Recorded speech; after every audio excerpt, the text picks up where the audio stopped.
Coming up next, Christine Lentz. She's a below the knee, below elbow, quad amputee, and sepsis survivor since January of 2014. She is a mother of 3 boys and a loving wife. Christine is an amputee advocate and a program director at the Limb Preservation Foundation. This organization is dedicated to advancing patient possibilities who are facing the challenges of limb loss and limb differences. Please welcome Christine Lentz.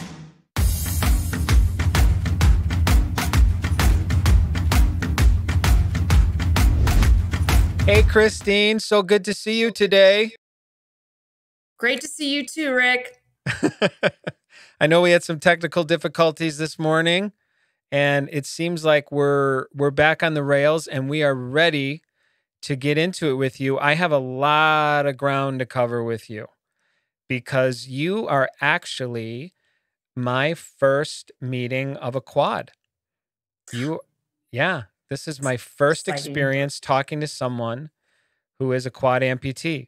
And I certainly get, with what I do here, I get plenty of interactions with lots of different types of amputees and people with limb differences and stuff. However, this will be my maiden voyage into the world of being a quad. So I think the first thing that comes to my mind, and I certainly have gone through some of your video blog and read up on you, and I know about so much of the amazing things that you're doing with the Limb Preservation Foundation, and we're going to get into all of that. We are definitely going to cover that ground.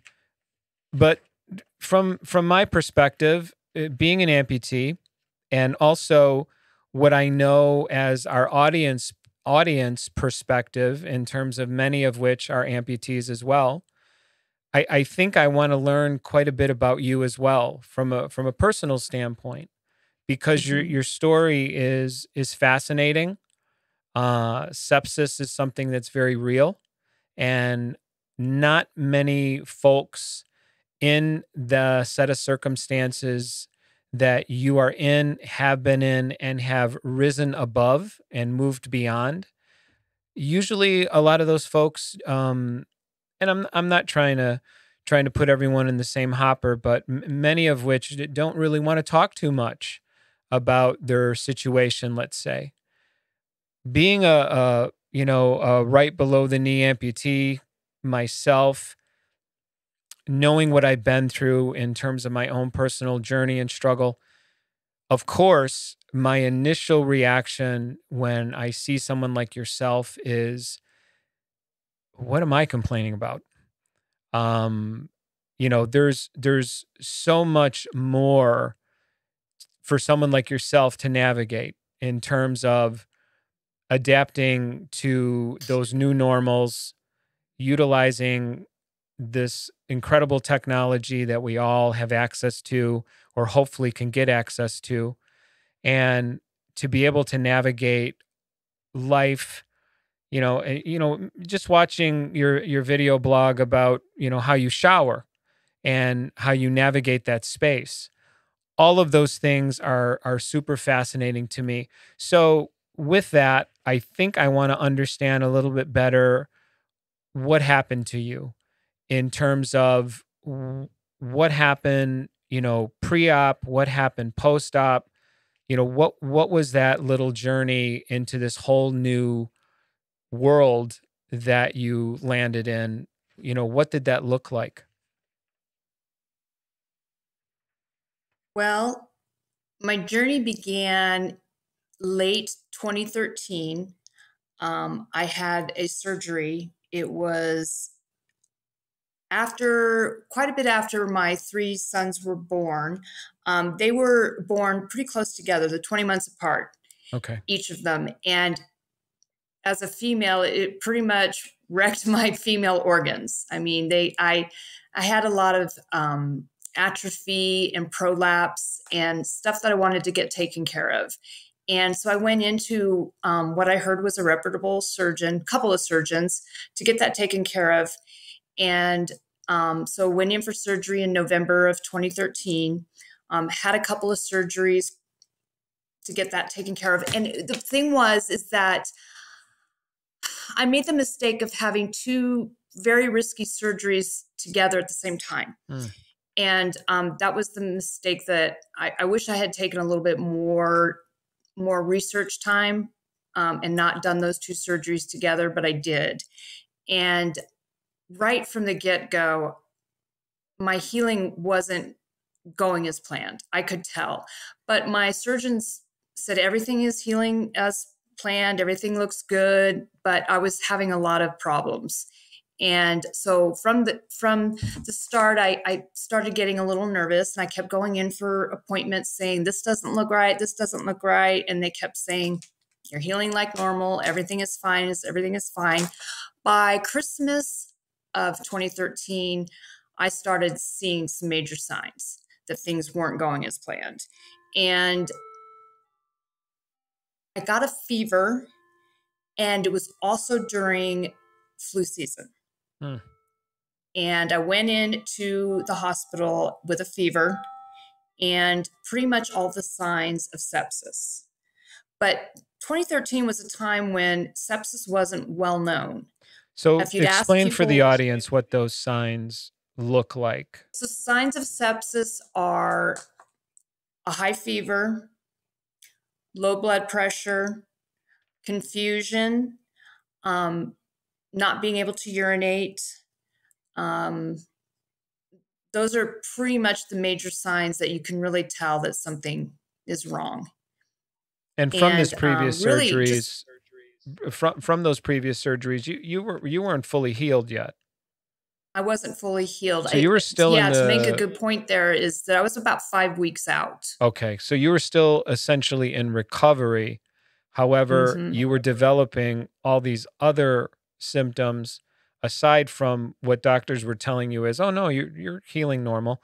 You had all these other sort of outer rim things happening going, I don't feel right. Like I don't feel well. I certainly, I'm sure would think, hey, I understand I'm still recovering, but these are sort of like extraordinary kind of symptoms that I'm having. And once you did get in direct medical care, what was going on there with your team? So when I went in and said, hey, I have fever, I have these signs of sepsis. I didn't know they were sepsis. I didn't even know what sepsis was. I had this fever, and I went in and I said, hey, I'm sick. What's going on here? And I had gone in just because I was sick. Yeah. And the doctor said to me, oh, well, you have the flu.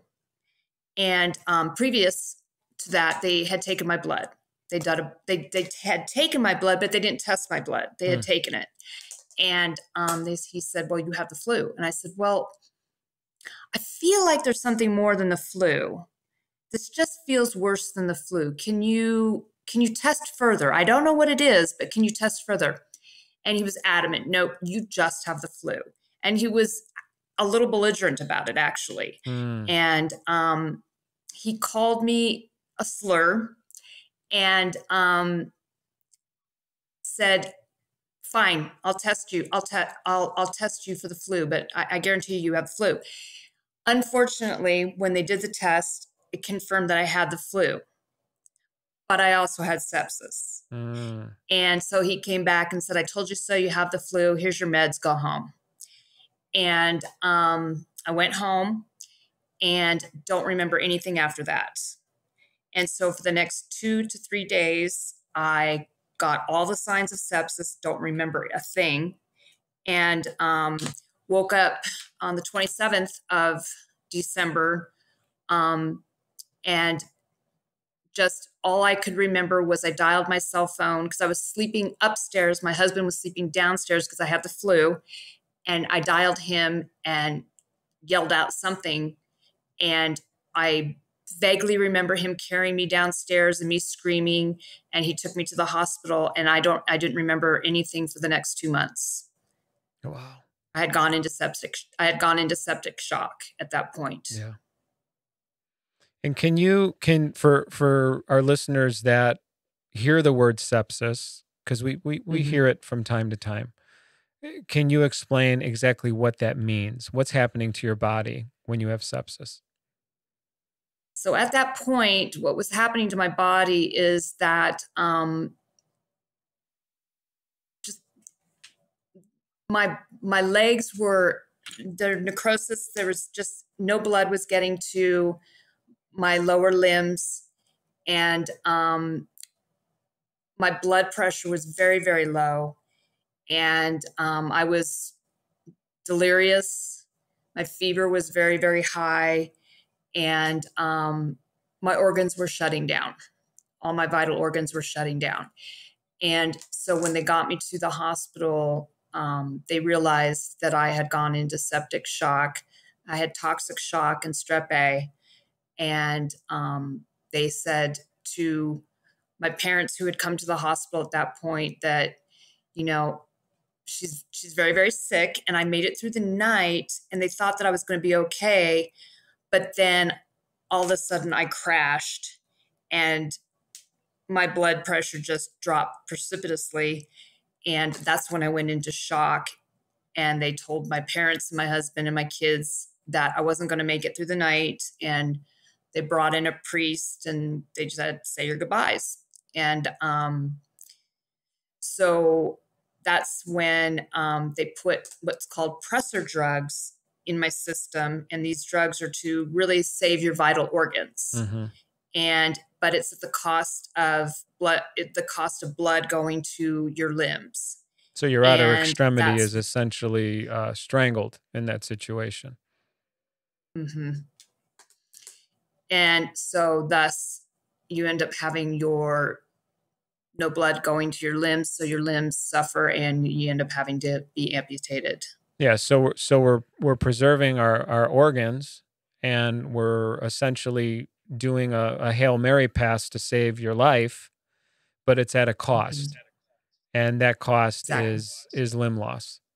And at what point in all of that whirlwind, because that's certainly a lot to digest, even in itself, going through that, especially in this, probably the state of mind you were in, which was, I would assume, was sort of falling in and out of, really truly understanding like what's happening to me.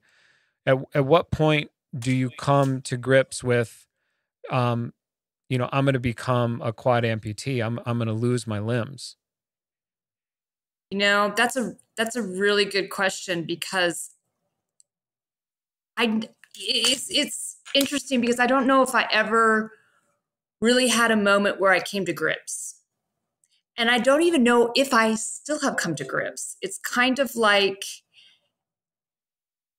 it was a gradual acceptance. It was like, this is my reality, and I'm just going to take it day by day by day and try to just keep on living. And it wasn't like a conscious decision that I'm accepting this, although my mother did say that she asked me, do you want to live or die? And that I said the words, I choose life. But I don't remember any of that. And I think that it was just, I knew that I had 3 children to raise, and that I loved my husband, and I loved my family, and that I just wasn't going to die for them. I didn't want to just pass away for them. There was still too much to do. And so I just kept going day to day. Yeah. And I appreciate that transparency, and, recognizing who is in your orbit in those moments. I know for myself, being a transplant recipient, kidney transplant recipient, and then obviously losing a limb, I always felt like everyone that was around me, everyone that was supporting me or praying for me or whatever they were doing to send, positive energy in my direction, I always felt that was deserving of my best efforts. That I was, in some ways, I owed them my effort, my 100% belief that I was going to do everything I could to be my best self, even if in that moment it was just to lay here and have a positive thought. I owed everyone in that circle my best self. And you being a mother of 3 boys, having a husband who obviously, very much supports you and is behind you in this. What do you feel, and this might even be hard to answer because I always felt like when I was going through everything in my own journey that I was so like in my own kind of, I just got to get through the next day. I just got to get through the next hour. Like I think I can. And now in retrospect, I start to process what was this like for them? What was the emotional, what was the psychological set that they were going through? And do you ever think about that? Is that something that you've had moments with your family where you sort of walk through it? I hate to refer to it like memory lane, but like, do you kind of, hey, like, how were you feeling at that time? Or, what got you through it?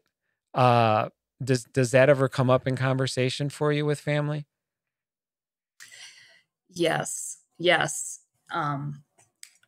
I have a lot of guilt surrounding that, actually, because when I first became a quad, I didn't know any other quads. Yeah. And so I didn't have anybody to really reference or lean on to say, how do you handle your children? How do you handle, their feelings and, what they're feeling and how do you help them? Because I knew that they were going to need some help.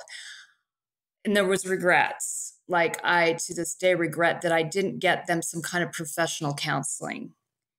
And I do tell fellow quads now, I say, hey, your family's going to be going through some things, especially your kids, and you might want to suggest some counseling or ask if they want counseling or something like that, because they are going through a lot. Yeah. And I didn't ignore it, but I think I've kind of missed some signs that maybe they were struggling, and especially my youngest, because he was only in 8th grade at the time. And that's a very turbulent time for any kid. 8th grade, middle school's the worst. And to have to go through their mother going through something so visual, and school kids are so mean. I mean, generally, they can be so cruel, and you're going through so much in middle school, and to have something so visual happen to your mom, and kids were teasing him and being cruel to him and making fun of him because of me and how I looked. And, it wasn't until later that we realized that he was experiencing that. And, I think to this day, he still is traumatized by it a little bit. And now we do talk about it. And, I think now he's dealing with it in his own way and in a very good way. But it's been 9 years. And gosh, I feel really guilty that he had to struggle that long.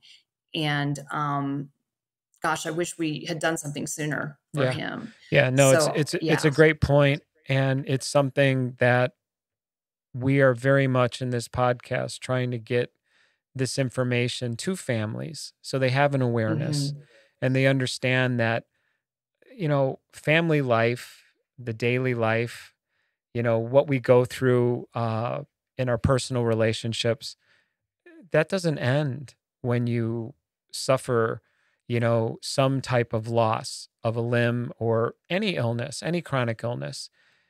You have to reinvent and figure out how to move forward.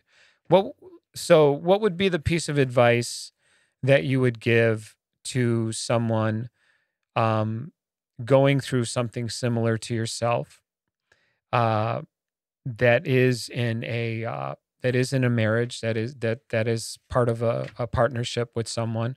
What would be the advice that you would give them if they were staring down this sort of situation and saying, okay, what how do we navigate this? What do we do next?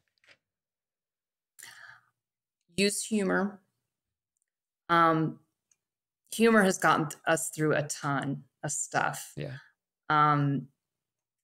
I say be open with your feelings and,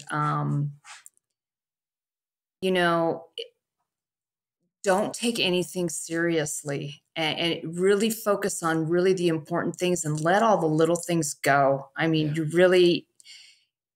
really can't sweat the small stuff anymore because there's just too much. And, especially with your kids, like, and I noticed with our kids, we stopped getting mad about silly things. You know, it was really the little things will work themselves out. You know, if you leave your dishes in the sink, you know, if that used to be the hugest thing in the world, it's just not. You know, don't berate them over silly little things. You know, get on them maybe if they're not doing, you know, something that's really important. But just little like chore things and things like that, it's just not worth it. It's you realize really what the important things are. Also, as far as kids, one thing that I saw a fellow quad do that I thought was really, really good is she went to a school. It wasn't her child's school, but I would even suggest her somebody's child's school, and talked to the school. Made an appointment and an arrangement to talk to the school, and had like a little, I don't know what you call it, not a conference, but a little thing where she explained what amputees are and how they live and that they're normal and that the kids are normal and they have normal lives, and took the mystique and the scary out of an amputee and made it almost cool. Yeah. So that the kids' school would look at it totally different, because I think the only reason that kids tease about amputees is because they don't understand. They're uneducated. They don't know. They're scared. And I thought, wow, that was a really good idea, that she got to get the kids to know what an amputee was and that they're just normal people. You know, they're just, something happened to them. I think demystifying that whole, that whole kind of lifestyle is really critical. I know for myself, I always feel that so much of my interactions with people is about normalizing this kind of life, making them understand it's not all that different. It requires a couple of other, different moving parts, so to speak. However, once we adapt and we sort of move past the, the sort of, I guess, acceptance of just change in general, and that can happen with anything. That can happen with any part of your life. Someone gets a new career and now you have to move out of state. That's a major change. And that could be an earmark of like a huge pivotal part in like your life story or life plan. And becoming an amputee in many regards is no different. It's just, okay, this is very different now. Now we have to navigate differently. We have to adapt. We have to drive differently. We have to cook differently. We have to do all these different things in a little bit of a different way. So I think that the normalization piece is pretty important. And certainly when I follow, the video blogs that you've done, I see, okay, this is someone who very much is just living a normal life. It might look a little different. She's using some gear, some equipment that looks kind of cool and different. However, it's all just very normal. And we talk to a lot of amputees that are very high functioning, Paralympic athletes, people that are, climbing mountains, so to speak, from a fitness standpoint. I actually work very hard to engage people like yourself as often as possible, because we are the majority. We are the majority of this community in that we work, we have relationships, we have kids, and we just want to live in that normal space, in that normal life. I mean, I mean, obviously, but don't you feel like generally amputees are misunderstood? Yeah, I do. And you bring up an interesting point, because I kind of watch new amputees, especially quad amputees. They'll begin to be, and not every one of them, but some of them will become an amputee at first. They'll become a quad amputee at first. And, it's almost like they're a superhero in a way. And they're getting praised by their, people. Oh my gosh, you made it. You're so amazing, blah, blah, blah. It's just, it's like this mystique, and they're just, and they're getting all of this attention. And so they almost get this feeling like they are a superhero or a superhuman. But then it wears off. Oh yeah, all that attention and that people serving them and all of that stuff, that is gone after about a year. And then you are put into a normal place. People stop bringing you all those meals, and people stop helping you. And, all of a sudden you hit a point where you're not progressing a lot. You've stalled, that you're as good as you're going to get. You're as advanced as you're going to get. And this is where you're going to be. And then I think that they get a little, not depressed, but a little bit like, wait, this is it, Yeah. And what's next? Yeah, what's next? And it's like, I watch people get that way. They get, it's like they expect like they're always going to be on that high level, but then you're going to get normal. You're going to be normal, and that you're going to have to get to a normal place at some point. Well, I see a lot of this playing out in social media. And yes, I'm very much a part of those communities.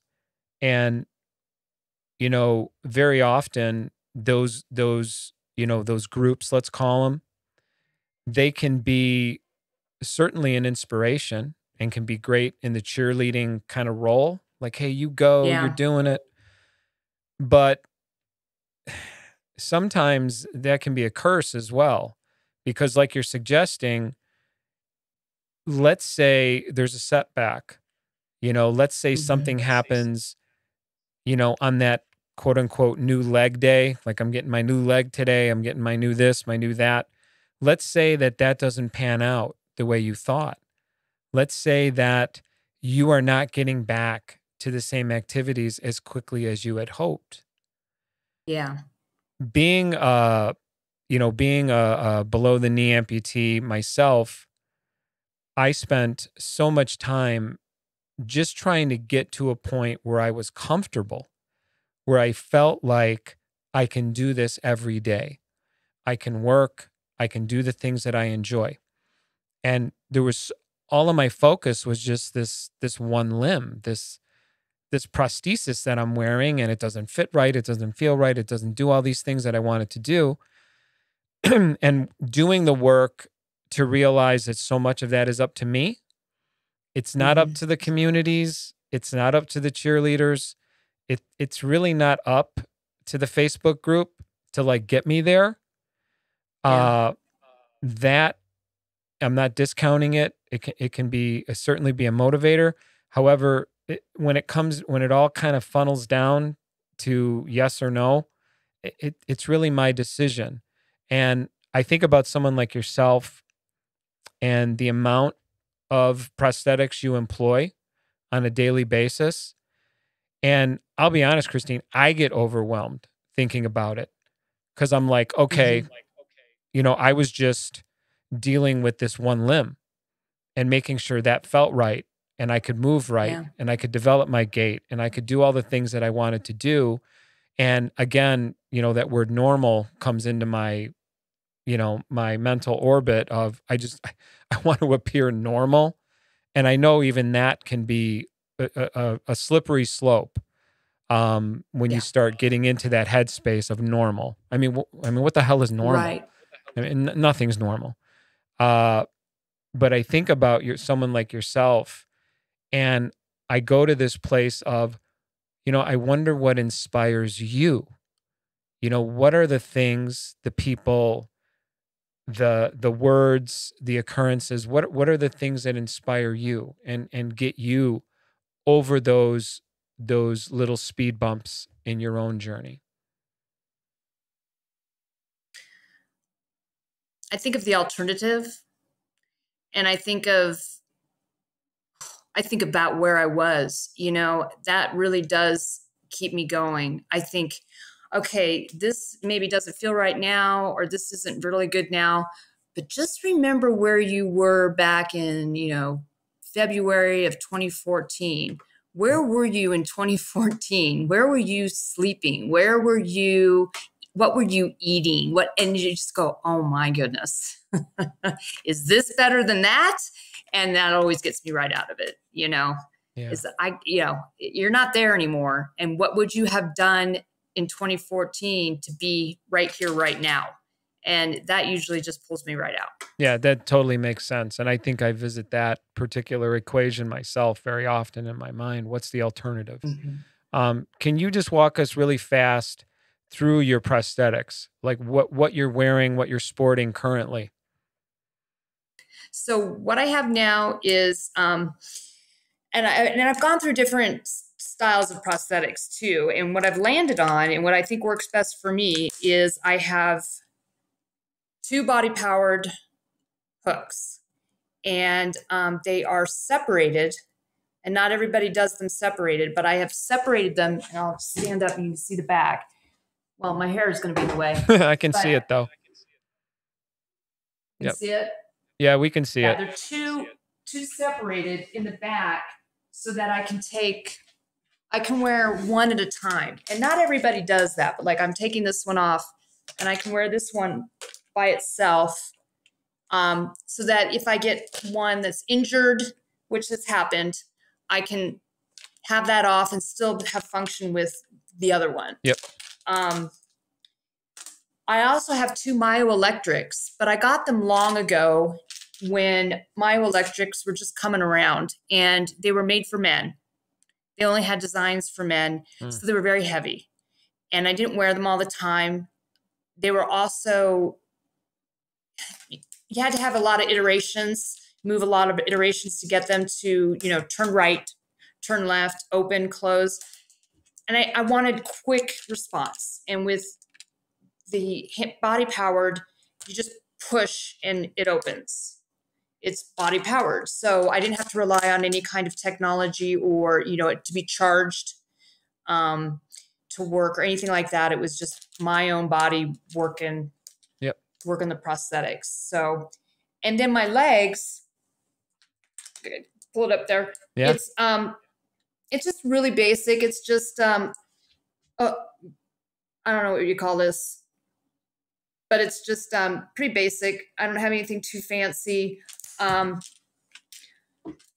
It looks like you have a regular BK socket with like a single strut design. For your foot. And it's a pin socket. Got it. Yeah, I'm pin lock as well. I know people like to debate this stuff, and I get email all the time, like suction, pin, vac. I'm like, you know what? Try everything, and then just figure out what works best for you. Because I really, really back away slowly when someone starts preaching about you need to do this. And, I won't even engage a prosthetist who starts talking to me that way. I'll say, I really just want to try what's available. I want to see what's comfortable for me. I want to be able to test drive as many things as possible so that I can see where I'm most comfortable sitting, see where I'm most comfortable riding a bike, see where I'm most comfortable, walking. I want to make sure that I kind of have everything covered, because if walking is my only purpose, meaning I can develop a great gait with this one system, but every time I sit down for at least a half hour, I'm in excruciating pain. Well, that's useless to me. Why? I have a desk job. Like I sit down all the time, and I don't want to be sitting at my desk thinking, oh my gosh, I got to take this thing off. I really want to feel as if this is tolerable. There's no issue. So, no, I appreciate you sharing that. And, I want to start getting into this fantastic organization you're part of, the Limb Preservation Foundation. When that particular connection with you, from what I remember reading, this was pretty early on, correct, in your journey that you kind of got hooked up with them, correct? Yeah. So why don't you walk me through that? How did that come about? Oh, very fortunately, I got introduced to some fantastic doctors at Presbyterian St. Luke. I fortunately was introduced to the founders of the Limb Preservation Foundation. They actually were on the team that were my doctors. Yeah. And it was Dr. Ross Wilkins and his partner who has passed away, but he was a partner with Dr. Ross Wilkins and his team, Dr. David Schnurr and Dr. Hahn. And they were great. I mean, they literally saved my life. So was there with them and their patient assistance committee and their peer counselors and the team, they have care bags that they all helped me while I was in the hospital. And I remembered that. And one of their peer support persons helped Mike talk to him while I was in the hospital. And so I was just introduced to them very early on. And when I got out of the hospital, I thought, I'm grateful. I want to volunteer with them. I want to give back. And so I started doing some volunteer work for them and really just stuck with them for years. So for years, we did some volunteering. Mike did some volunteering. My kids even did some volunteering with them. And years went by, and then I decided I wanted to go back to work and tried a couple gigs, and it worked out a little bit. But then I thought, I really want to do something with the Limb Preservation Foundation. It just seems like a good fit for me. I mean, why not? I have a limb loss. I mean, I know this foundation well, doing all this volunteer work for them, and served on a committee for them, the Patient Assistance Committee. And finally, in 2020, a position opened. No, it was 2021. A position opened up, which was the perfect thing for me. It was a part-time position, the program manager position, part-time. And I work with a partner named Eunice, and we work great together. And we share this job, and I love it. So we do patient assistance, where we give funding from donated funds to patients who that have survived some limb difference or limb loss and are undergoing cancer or infection with a limb. Yep. And can't pay their bills right now. They need help with the rent, utilities, mortgage, and a committee meets, goes through the applications, and gives them funds. So for our wonderful committee that's put together. For our philanthropic listeners, what would be the best and easiest way for them to engage your foundation, to make a donation, to get involved, to navigate that, and do some good along with you? Where would you recommend they go? We do have an annual fund that we raise at the end of the year. They can get on our mailing list. If they want to just donate funds, they can do that through our annual gives at the end. And is that limbpreservation.org is where they need to go? We have limbpreservation.org. Okay. So that would be, let's call that like step one. Like, hey, step one. Get on there, check it out, get some information. And I'm assuming there's a way to reach out and be contacted by someone from the foundation that might offer some options as to how to engage and help you guys with your mission in terms of getting these much needed resources to people that are trying to navigate this space, and they just don't have the luxury of, let's say, insurance. They don't have the luxury of the right support systems in place to get them up and moving and living well again. I think organizations like yourself are so critical for this community, almost vital, because one of the things that I experienced as a new amputee was finding good resources, finding the right kind of support.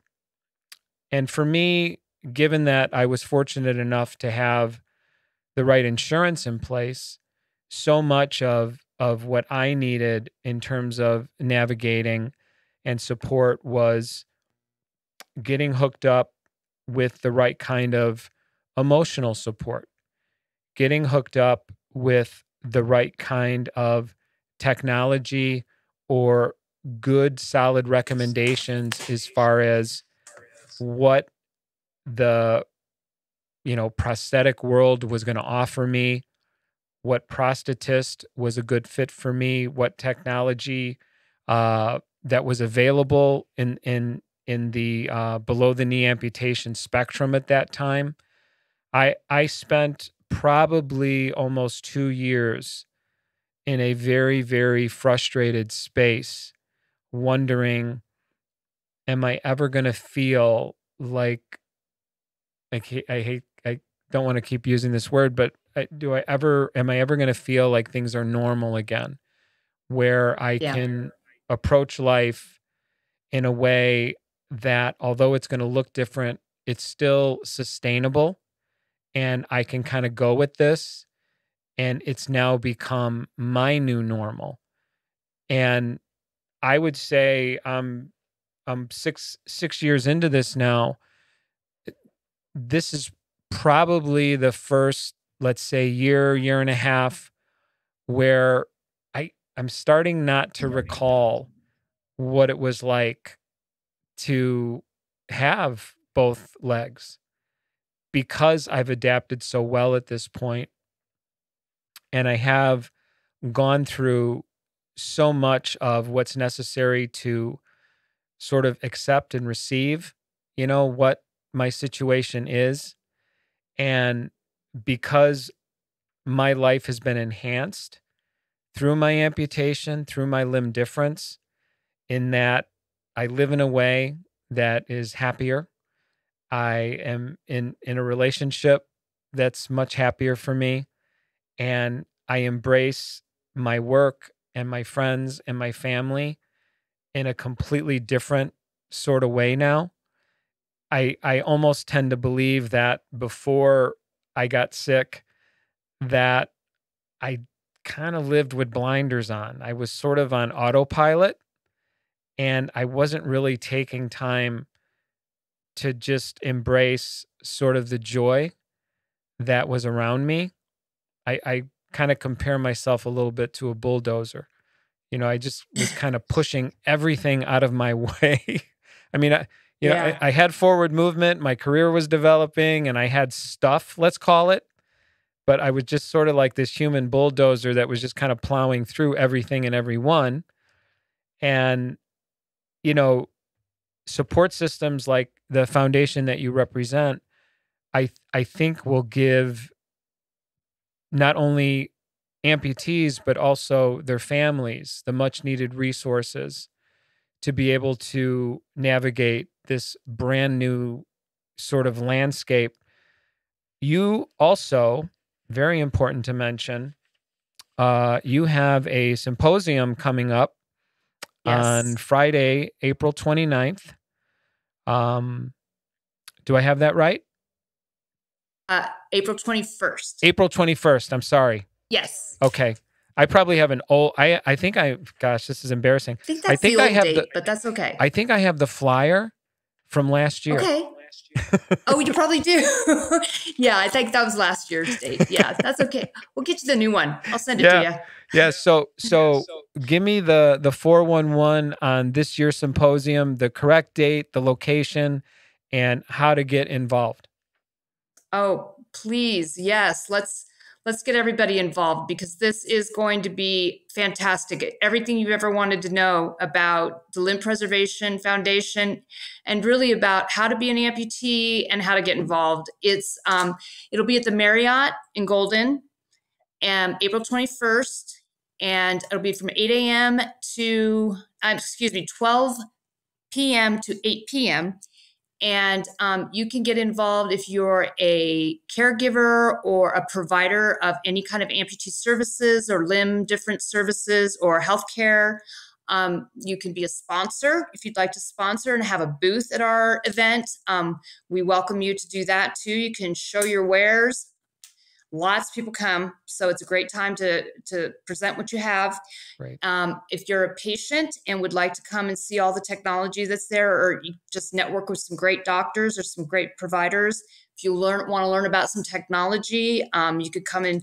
There's these mini little events that are there, speakers, and go to different rooms and learn about some different stuff.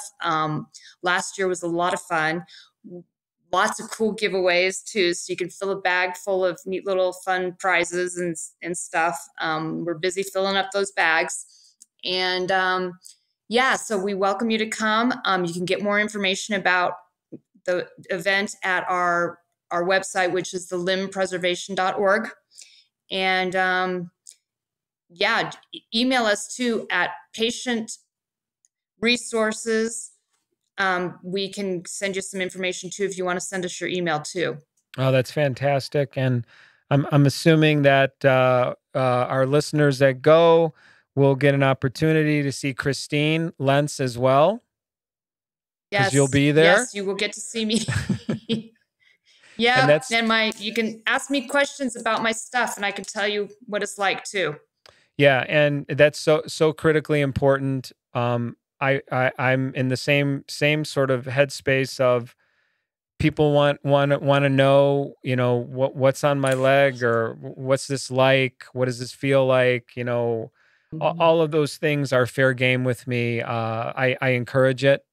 Curiosity is very important in this community, and that normalization piece, I think, is just it really makes things livable, tolerable, and everyone can get on the same page and feel like, hey, this is just life. And we just want to encourage that kind of conversation amongst people in the community, and you're doing that.